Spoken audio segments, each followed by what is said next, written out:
hurt here, there's a lot of pain associated with the past, but we've got to try and recognise that without living in the past, and that's why I think issues like the marine protected area are so important.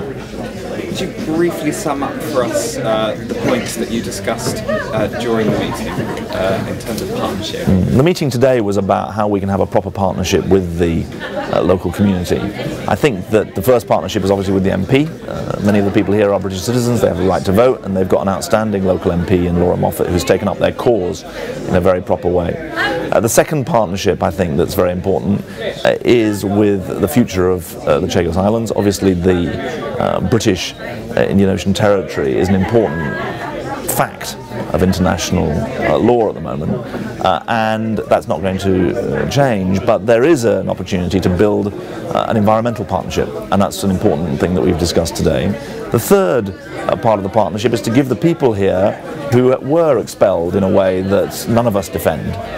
It's important to say that. Give the people some sense that they've got a route to closure, that they've got a way of engaging with these issues, and the fact that the Foreign Office under my direction is paying for these visits for small numbers of people to go back, I think is an important down payment on the sort of trust that's necessary.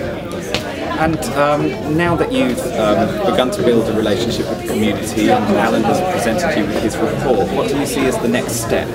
Well, I think that Alan's set out a very important agenda. He set out an important agenda for the island. He set out an important agenda for the marine protected area, the waters around it, and he's also set out an agenda for the Chagos Islanders here who need to have their voice properly heard, and I think that's a pretty good way of going forward.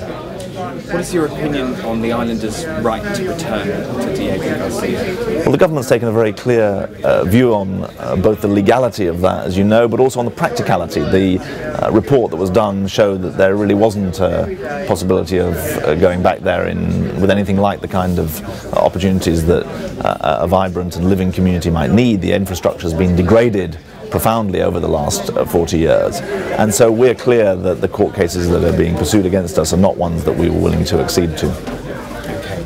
And how will you be handling the concerns of the US and the need for the military base against the needs of the... Well, the marine protected area is being developed as an idea without prejudice to the military aspects and without prejudice to future sovereignty discussions. I think the beauty of it is it's a unique natural resource.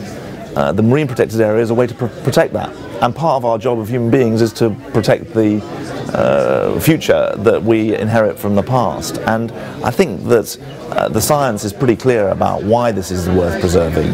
It will need investment, but it's well worth doing, and that's why I'm excited about this consultation that's going on at the moment. Okay, brilliant. Do you think finally that I know that the lease is up for renewal in 2016. Do you think that the US are likely to renew?